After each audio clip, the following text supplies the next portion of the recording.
चलिए आज मैं आपको एक ठो कहानी सुनाता हूँ, ठीक है।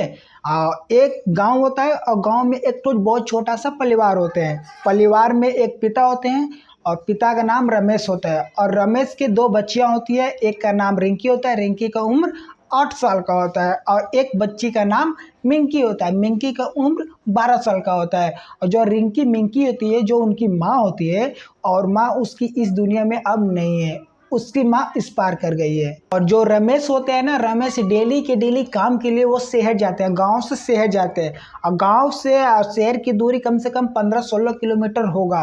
वो डेली काम के लिए वो शहर में ही जाते हैं। उनका डेली ये काम होता है, सुबह उठना, घर का जो काम वाम होता है काम वाम को निपटा कर और लंच बॉक्स लेते हैं और लंच बॉक्स साइकिल पर बांध कर वो डेली साइकिल से ही अपने शहर की तरफ जाते थे काम के लिए।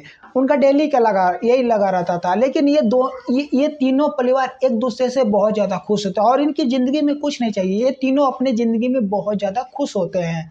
रमेश डेली काम के लिए जब शहर की तरफ जाते थे ना, रास्ते में एक तो उनको एक जंगल पड़ता था, बहुत भयानक सी जंगल था।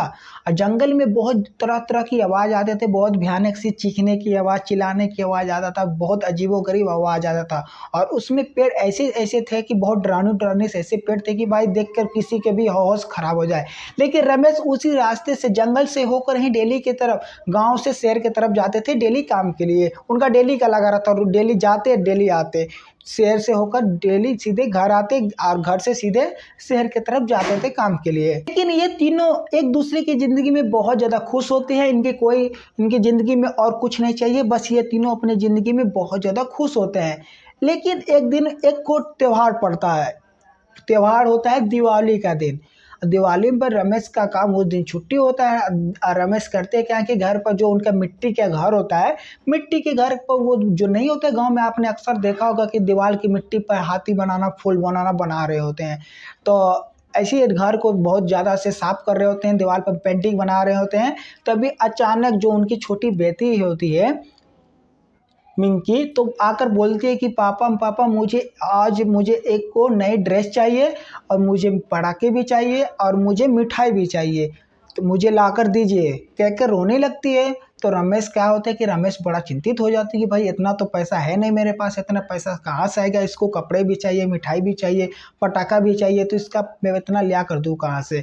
जो रिंकी होती है ना, वो समझदार होती है। रिंकी जो होती है ना, तो जाकर अपनी छोटी बहन को समझाती है कि बहन, अब कपड़े कपड़े ये सब बेकार चीज़ है, मिठाई उठाई नहीं खाना चाहिए। मिठाई खाने से दांत सड़ जाते हैं, पटाखे फोड़ने से हाथ जल जाते हैं, ये हो जाते हैं। वो समझाती है छोटी बहन को ये सब नहीं करना चाहिए। अगर कपड़े की बात है तो तू मेरे ड्रेस पहन ले, लेकिन कपड़े की बात मत कर। और मिठाई भी नहीं खाना चाहिए, मिठाई से दांत में कीड़े पड़ जाते हैं, पटाखा नहीं फोड़ना चाहिए। वो अपनी बहन को समझा रही होती है। जो उसकी छोटी बहन होती है वो रोने लगती है कि नहीं नहीं नहीं नहीं, मुझे कपड़े चाहिए, मुझे ड्रेस चाहिए, मुझे मिठाई लेना है, मुझे पटाखे लेना है, मुझे नहीं, मुझे चाहिए, बस चाहिए चाहिए कहकर रोने लगती है। मैं सोते हैं वो बड़ा चिंतित हो जाते कि भाई इतना पैसा है नहीं मेरे पास, इसको मिठाई ड्रेस लाकर कहाँ से दूं। लेकिन तभी उनको अचानक दिमाग में आता कि है मेरे पास पैसा है। जो नहीं चुक्कड़ होता है पैसे वाला, मिट्टी का जो घड़ा नियर होता है, पैसे रखने वाला चुक्कड़, गुल्लक, उसको कुछ लोग गुल्लक भी बोलते हैं, वो रखे थे। वो कुछ काम करते थे ना, तो कुछ पैसा मिलता था ना, उसमें कुछ कुछ पूंजी डुबा डाल डालकर पैसे को रखे थे। तभी उनको एक ख्याल आता है कि अरे यार मेरा तो चुक्कड़ है, उसको क्या करते हैं कि उसको फोड़ते, देखते हैं कि उसके अंदर कितना पैसा है और उसको फोड़कर, आज तो भाई दिवाली के दिन है, आज आज मेरी बेटी रोएगी, आज तो कैसा लगेगा। चलते हैं, उसको चुक्कड़ से फोड़कर पैसे निकाल कर अपनी बेटी को उसको कपड़े और मिठाई लाकर दे देता हूँ, वो खुश हो जाएगी। तो जाते हैं, उनका जो मिट्टी का घर होता है उसमें एक तो टाका होता है, गोला सा ताखा होता है। वो जाते हैं और गुल्लक को उठाकर उसको फोड़ते हैं। तो उतना पैसा था उनके अंदर, चोकर जो होता है गुल्लक, उसके अंदर उतना पैसा था कि जिससे वो कपड़े ले दे, मिठाई ले दे, पटाखे खरीद दें, इतना पैसा था उसके अंदर।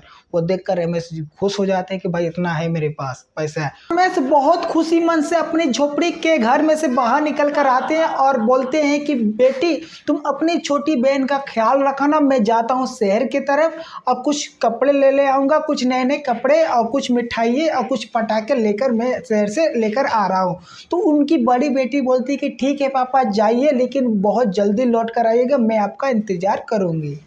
और उतना बोलकर रमेश अपनी पुरानी सी साइकिल को उठाते हैं और उठाकर वहाँ उस पर बैठकर उसको शहर की तरफ निकल जाते हैं कुछ सामान, नए नए कपड़े ले आने के लिए, मिठाइयाँ लाने के लिए।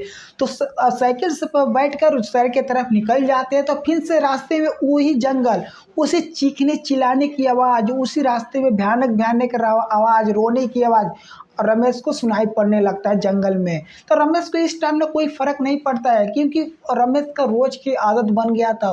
रमेश उसी तरह से डेली की तरफ, शहर की तरफ जाते थे तो डेली उसको चीखने चिल्लाने की आवाज़, रोने की आवाज़ सुनने को मिलता था। लेकिन रमेश को अब आदत सी हो गई थी।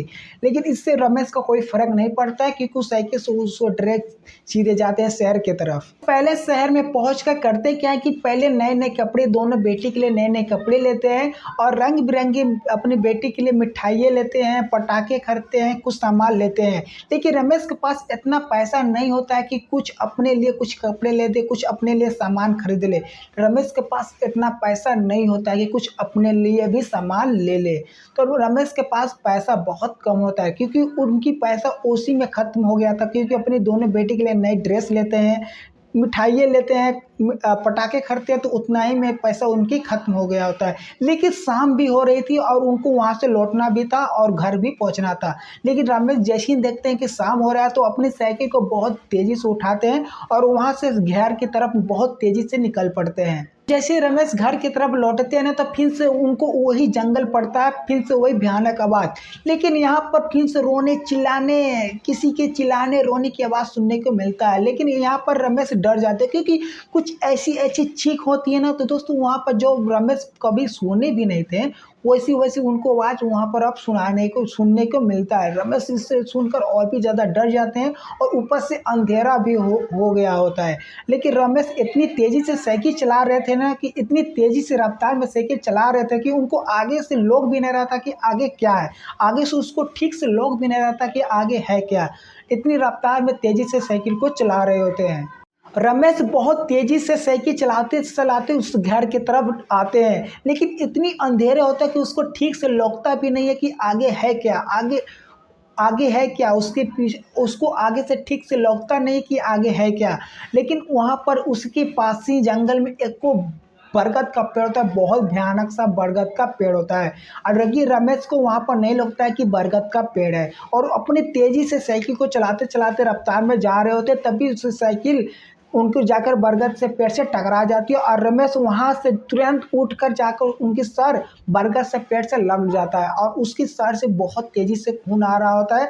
अब रमेश वहीं पर गिर जाते हैं और चीखने चिल्लाने लगते हैं, कोई मुझे बचाओ, कोई है जंगल में, चीख रहे होते, मदद के लिए बुला रहे होते हैं। लेकिन जंगल में है कौन, कौन आएगा रमेश का मदद करने? जंगल में तो है नहीं कोई। जंगल में तो रमेश आता था जाता था, शहर की तरफ आते थे जाते थे, लेकिन अब जंगल में और भी ज़्यादा अंधेरा हो गया है। लेकिन जंगल में अब तो है कौन? जो रमेश चीख रहे हैं, चिल्ला रहे हैं, कोई आए मुझे बचाए। लेकिन यहाँ पर रमेश अपने बारे में नहीं सोच रहे होते हैं कि भाई मुझे कोई आकर बचा लो, बस अपनी दोनों बेटी के लिए सोच रहे होते हैं कि भाई अगर मुझे कुछ हो जाए, अगर मैं अगर इस दुनिया में नहीं रहा तो मेरी बेटी का ख्याल कौन रखेगा, मेरी बेटी को कौन उसको नए नए कपड़े ला कर देगा, कौन मिठाइयाँ देगा, कौन पटाखे देगा, मेरी बेटी कैसे रहेगी, कौन उसका रखेगा, कौन उसका ख्याल रखेगा। बस इसी को सोचकर रमेश बहुत ज़्यादा चिंतित होते हैं और उसी पेड़ के पास बहुत तेज़ी से रोते हैं। लेकिन यहीं पर बस यही सोच रहे होते हैं कि भाई मेरी बेटी का कौन ख्याल रखेगा, और उसी पेड़ के पास बहुत तेज़ी से रोने लगते हैं। और रमेश उसी पेड़ के पास चीख रहा होता है, चिल्ला रहा होता है, कोई आए मुझे बचाए, मुझे एक बार बचा लो, मुझे अपनी बेटी के पास मुझे पहुंचा दो, बस मुझे भी अपनी बेटी के पास पहुंचा दो। बस चीख रहा होता है, कोई कोई तो आकर मुझे बचा लो। लेकिन जंगल में कोई नहीं होता है, रमेश का मदद करने वहाँ पर कोई नहीं जाता है, क्योंकि जंगल में है कौन, कौन जाएगा रमेश का मदद करने। लेकिन रमेश यही सोच कर वहीं पर अपनी जान उसका निकल जाता है और रमेश उसी पेड़ के पास मर जाता है। लेकिन घर पर उनकी दोनों बेटी जो रिंकी होती है और मिंकी होती है ना, दोनों इंतजार कर रही होती है कि मेरे पापा कब आएंगे और मेरे लिए कपड़े कब लाएंगे, ड्रेस कब लाएंगे, मिठाइयाँ कब लाएंगे कि मैं उसको पहनूं, मैं मिठाइयाँ खाऊं, पटाखे फोड़ूं। घर पर जो रहे होते हैं, लेकिन उधर रमेश पेड़ के पास मर गया होता है। दोस्तों ये कहानी आपको कैसे लगी मुझे नीचे कमेंट बॉक्स में ज़रूर बताइएगा। अगर ये कहानी आपको पसंद है तो भाई नीचे कमेंट बॉक्स में बताइएगा, मैं पार्ट 2 बनाने की पूरी कोशिश करूँगा। अगर नए हो तो भाई प्लीज़ वीडियो को लाइक करके चैनल को सब्सक्राइब कर लेना, क्योंकि आपको ऐसे ही कहानी सुनने को मिलेगा यार हमेशा, तो सब्सक्राइब कर लेना।